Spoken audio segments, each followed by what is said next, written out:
You know, I've heard a lot of experts say that fear isn't real. That is such a bunch of baloney. Fear is so real. In fact, there are probably things that you're afraid of doing right now in your life, in your relationships, at work.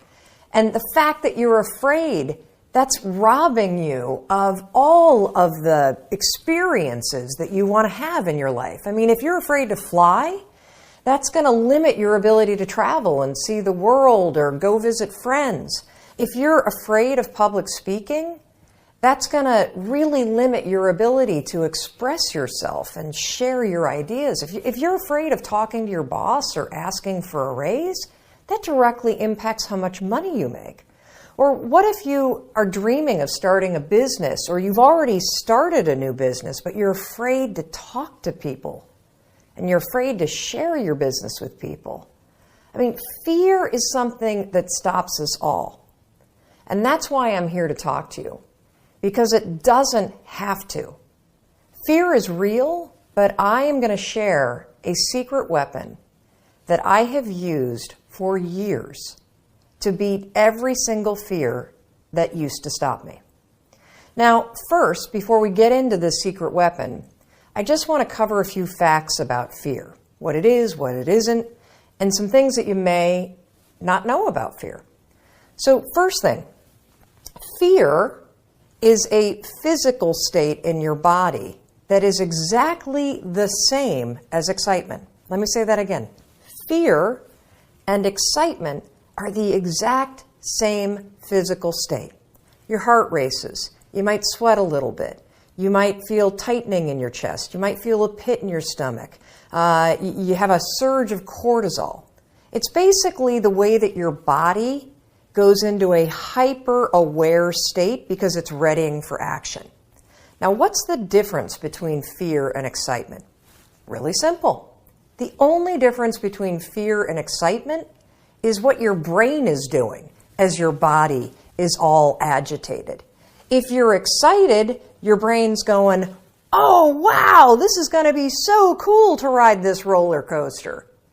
If you're afraid, your brain's going, no way, there's no way I'm doing that. This is dangerous. Get out of there. Don't do that. It's saying something different. So what's critical about understanding this is that we're going to use the fact that your mind is either working for you for excitement or against you with fear to your advantage. And I'll tell you about it in just a minute, how you're going to do that. Second thing I want you to understand is that you may have heard the advice, feel the fear and do it anyway. You may have heard the advice, oh, just try to calm down. Think positive thoughts. It doesn't work, does it? And there's a reason why it doesn't work. So let's go back to fact number one. When you're afraid, your body's in a state of arousal and agitation, and your heart is racing, and you're all like amped up, and you're hyper aware of what's going on, and you're freaking out a little bit. What is it like when you're calm? You just kind of chill, right? You got like this low arousal state. Very, very difficult to go from a state of agitation and being all jacked up and excited and weirded out and to a kind of state. It doesn't work. It's like trying to stop a train by throwing a boulder on the tracks. It's going to make the train jump off the tracks. It's going to cause a disaster. In fact, they've proven in research that when you try to ignore your fears, it actually makes them worse. And they've also proven in research that positive thinking alone also can make your fears worse. So, what do you do? What do you do when you're about to go talk to your boss and you feel afraid? What do you do when you have to get on a plane and you're actually terrified of flying? What do you do if you got to give a presentation and you are afraid of public speaking? Here's what you're going to do. You're going to use a strategy, the same one that I use, that has helped me beat every single fear and turned me into somebody that is terrific when it comes to a high-stress situation. This is how you do it. You're going to use my 5-second rule in combination with what I call an anchor thought, and that is going to reframe what your mind is doing, so that your mind goes from feeling agitation and making you afraid to reframing it from agitation to excitement. It works like magic. Now, I have used this technique for years, literally for years. And one of the ways that I want to introduce you to it is I want to take you backstage. I want to take you backstage to a speech that I delivered this year. And what you're going to see is you're going to see me behind, the major set. I'm about to walk out. You can kind of hear the crowd roaring. My introductory video is playing. My body is in a state of arousal. I am literally, my heart is racing, my arms are sweating. Like you're going to see this. I'm going to tell you about it. And you're going to watch me use this same technique I'm going to teach you to reframe my nerves into excitement. Check this out. All right, I'm about to go on stage. There are 7,000 people out there, and it's so exciting because what they don't know is they're about to learn the 5-second rule, and their lives will never be the same again. Now, I got to tell you, my heart is racing. My armpits are sweating. I have the exact same physiological feeling as when I'm afraid, but I'm not afraid. I'm excited. Excitement and fear is the exact same thing in your body. It's just what your brain calls it. Here's a trick that's proven by science that I use every time I speak. When I start to sweat, when I start to have butterflies, when I start to have my heart race, I say, I'm excited. I'm excited to get out there.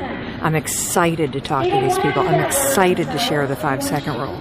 And what that does is it sends a message to my brain that tells my brain why my body's all agitated and excited. And that way, I don't feel afraid. Remember, excitement and fear, exact same thing in your body. The only difference is what your brain calls it. Go get them. Now, I want to give you one more example, just to make sure that you really get how you can use this. So a lot of you have written to me about your fear of flying. And I can really relate to that fear because I used to have the exact same fear. But I use this same strategy to conquer it. Here's how you're going to do it.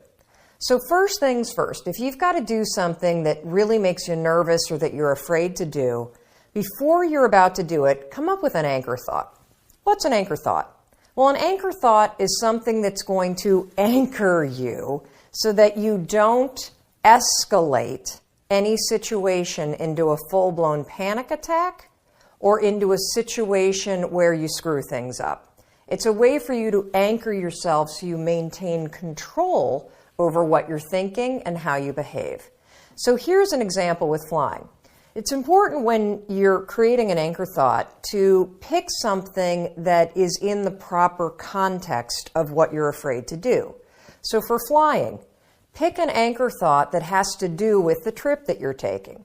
So if I'm boarding a plane to fly back home to Michigan, an anchor thought might be a picture in my mind of my mom and I walking on the shores of Lake Michigan where I grew up.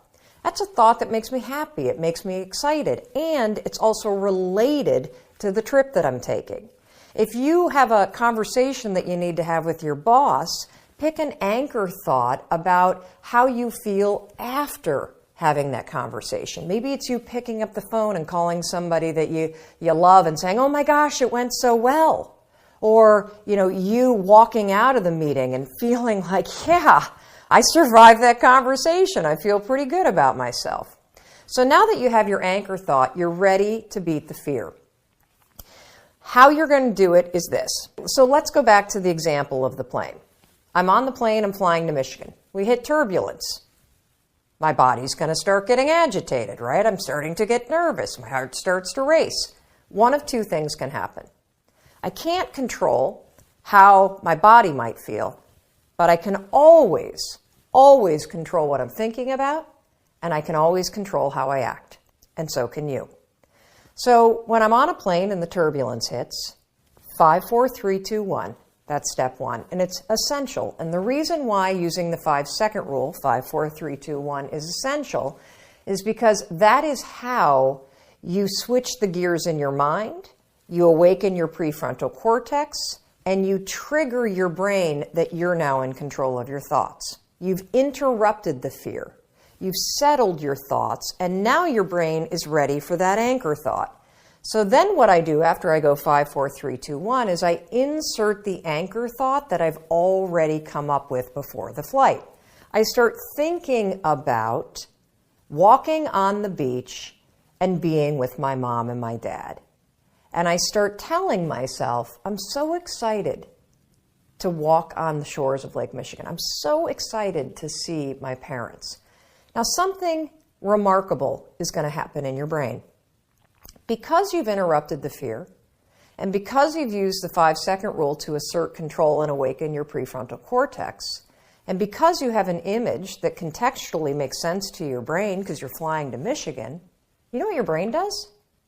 Your brain goes, Mel's excited to go to Michigan because my body is in a state, remember the first fact? Fear and excitement, exact same thing. What's the difference between fear and excitement? What your brain is saying. Using the 5-second rule and an anchor thought, you can actually switch the gears in your mind and reframe the thoughts of fear into thoughts of excitement. And because you have a vision that makes sense based on what you're doing, your brain buys it. You just tricked your brain. Now, Dana used this technique. She says she's never been so calm when she's been flying. And Sarah used it too. Now, Sarah wrote to us, she was petrified of flying, but utilizing the 5-second rule and 5, 4, 3, 2, 1 with an anchor thought, check out this photo of her on a helicopter tour in Hawaii. Not only was the tour amazing, but here's what's really amazing. If fear stops you, this will change your life. And for those of you that are afraid of public speaking, check out this photo of Carol. She also had a fear of public speaking. And by using this technique that I've just explained to you, 5-second rule, anchor thought, reframe your thoughts from fear to excitement, something incredible happened. She was able to beat her fear and give a speech to her nursing colleagues. And that was something that was a life goal and also something she checked off her bucket list. Fear is real. You can't control the feelings that are going to rise up in your body when you're on a plane or when you're talking to your boss or when you see somebody that's attractive and you really want to go over and talk to that person. But you can always control what you think, and you can always make a decision about the actions you're going to take. So the next time you feel afraid, 5, 4, 3, 2, 1, go to that anchor thought, tell yourself you're excited, and that, my friend, is the power of how you beat fear in 5 seconds flat. And don't forget, I'm here to help you however I can. Make sure you celebrate your successes on social media using the hashtag 5-second rule. Tag me, and if you ever have a question or you need advice, you can always reach us at hello@melrobbins.com.